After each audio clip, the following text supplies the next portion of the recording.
Police ભરતીમાં selection થવાની ખુશી મનાવતા આ દારૂ સુરત પણ સપ્લાય થયો છે।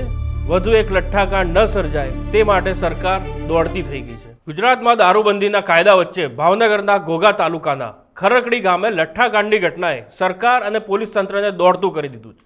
તપાસમાં એવો ઘટસ્ફોટ થયો છે કે પોલીસમાં સિલેક્ટ થયેલા મિત્રએ ખુશ થઈને પાર્ટી આપી, જે કાળમુખી સાબિત થઈ। નકલી દારૂના સેવન બાદ 4 યુવાનોએ જીવ ગુમાવ્યો છે અને અનેક લોકો હજી હોસ્પિટલમાં મોત સામે જંગ લડી રહ્યા છે। ચર્ચા તો એવી પણ ચાલી રહી છે કે આ ઘટનામાં 7 થી 8 લોકોના મોત થયા છે, પણ મુખ્ય સવાલ એ છે કે આખરે આ ઝેરી દારૂ આવ્યો ક્યાંથી અને કોની બેદરકારીના કારણે આટલા લોકોના મોત નીપજ્યા। આજે આ સમગ્ર મામલાની ગંભીરતાથી કરીશું ચર્ચા, પણ એ પહેલાં અમારી લલકાર ન્યૂઝને સબસ્ક્રાઇબ કરવાનું ભૂલશો નહીં। નમસ્કાર, હું ચિંતન ઠાકર।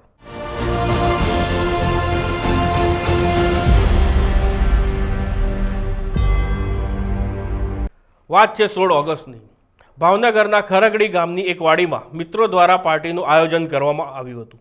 પોલીસ ભરતીમાં સિલેક્શન થવાની ખુશી મનાવતા આ યુવાનોએ જે દારૂ પીધો તે નકલી હોવાનું સામે આવ્યું।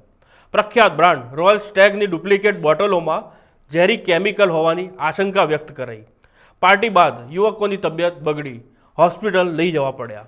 પ્રાથમિક તપાસમાં આ દારૂ મધ્યપ્રદેશના ઉજ્જૈનથી સપ્લાય થયું હોવાનું સામે આવ્યું। FSLની ટીમ દ્વારા સેમ્પલ લેવામાં આવ્યા, જેથી સાબિત થઈ શકે કે તેમાં મિથેનોલ કે અન્ય ઝેરી પદાર્થો હતા કે નહીં। આ મુદ્દે વધુ વિગત આપતા કલેક્ટર મનીષ બંસલે શું કહ્યું સાંભળી લઈએ। ભાવનગરમાં કાલે એટલે કે 18 તારીખે સાંજે લગભગ 6 વાગે અમને ખબર મળી હતી કે ડુપ્લિકેટ દારૂના વેચાણના લીધે આ ઇન્સિડન્ટ થયું છે અને એની શરૂઆત ઘોઘા તાલુકાના ખરકડી ગામથી થઈ હતી, જ્યાં 5 કોઈ મિત્રોએ પાર્ટી કરી હતી અને એમાં એક સુરત અને એક જામનગરના પણ હતા।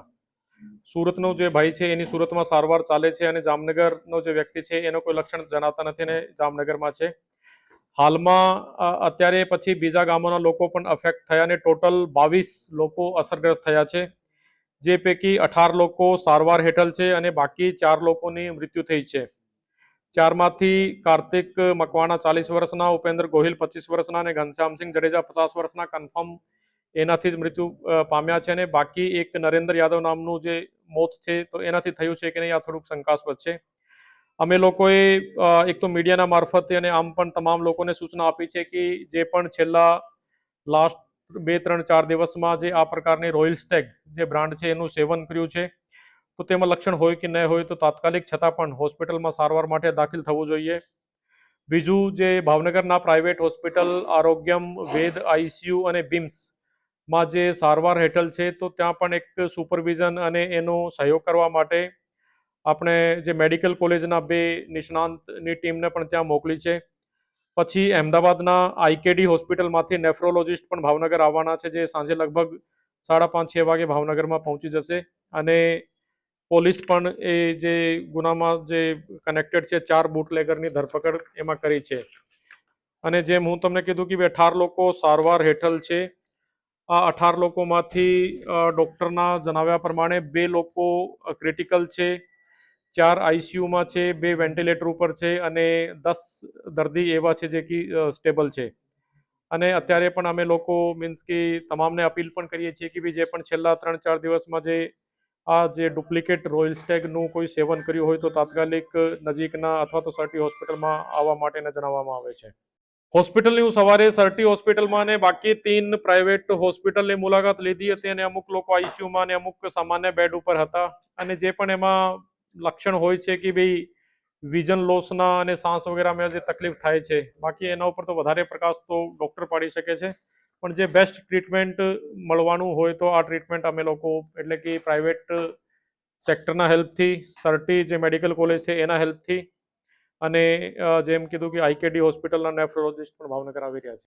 અત્યારે પોલીસ એનું ઇન્વેસ્ટિગેશન કરી રહી છે અને જે પ્રમાણે જે પણ કલ્પ્રિટ હશે એને 100% સજા આપવામાં આવશે। કાર્તિક, ઉપેન્દર, ઘનશ્યામ, નરેન્દ્ર નહીં, પોલીસ અને જિલ્લા વહીવટીતંત્ર પોતાનું કામ કરી રહ્યો છે અને ભાવનગરમાં અમે લોકો જે પાસા હેઠળ કાર્યવાહી છે એ બી છેલ્લા વર્ષમાં એટલે કે 25-26માં લગભગ 100થી વધારે લોકોને પાસા હેઠળ પણ કર્યા છે અને પોલીસ પોતાની કામગીરી કરી રહી છે। આ જો ઉલ્લેખ છે જે હું તમને કીધું છે ને રાજ્ય સરકારને મોકલી દીધું છે। IKDમાંથી નેફ્રોલોજિસ્ટ અને બાકી મેડિકલ કોલેજમાંથી 2 જે મેડિસિનના નિષ્ણાંત છે આ લોકો કરશે. બાકી તો એમાં જે ટ્રીટમેન્ટ હોય છે એન્ટીડોટ વગેરે અને જે વેન્ટિલેશન વગેરે વેન્ટિલેટરની સુવિધા તો આ મતલબ તમામ દર્દીને મળી રહી છે. ગાંધીનગરથી આઈકેડીમાંથી આવશે કારણ કે એમાં કિડની અફેક્ટ થાય છે તો એટલે જે આપણે કિડની હોસ્પિટલ અમદાવાદ આ તો સ્પષ્ટ છે કે ભાઈ આમાં આ ઇસ્યુ હતો અને આ જે નકલી દારૂનો કોઈ પણ રીતે એમાં પ્રવેશ થયું છે તો એના હિસાબે કાર્યવાહી પણ થશે. નહીં, નકલી દારૂ છે. નકલી દારૂ છે. રોયલ સ્ટાઈલની. નકલી દારૂ લઠ્ઠાકાંડની વ્યાખ્યામાં આવે કે ન આવે? હું એના માટે એક્સપર્ટ નથી ભાઈ કમેન્ટ કરવા માટે. પોલીસે આ મામલે અત્યાર સુધી 8થી વધુ બુટલેગરોને ઝડપી લીધા છે અને 16 અલગ અલગ ટીમો બનાવી સઘન તપાસ પણ શરૂ કરી દીધી છે. રાજ્ય સરકાર પણ આ મામલે ગંભીર છે. એવું પણ સાંભળવા મળ્યું છે કે આ ઘટનાની અસર આસપાસના 5 ગામોમાં પણ પડી છે. આ દારૂ સુરત પણ સપ્લાય થયો છે તો ત્યાં ફરી લઠ્ઠાકાંડ સર્જાય નહીં તેની તકેદારીના ભાગરૂપે તપાસ હાથ ધરવામાં આવી રહી છે. વધુ એક લઠ્ઠાકાંડ ન સર્જાય તે માટે સરકાર દોડતી થઈ ગઈ છે. હવે જોવાનું એ રહેશે કે આ લઠ્ઠાકાંડના પડઘા કેવા પડશે. શું સરકાર નકલી દારૂના નેટવર્કનો સંપૂર્ણ ખાત્મો બોલાવશે? તમારું શું માનવું છે? કોમેન્ટ બોક્સમાં જરૂર જણાવો. આપના પોતાના પ્લેટફોર્મ લલકારને લાઈક કરો, ફોલો કરો, સબસ્ક્રાઇબ કરો અને શેર કરો.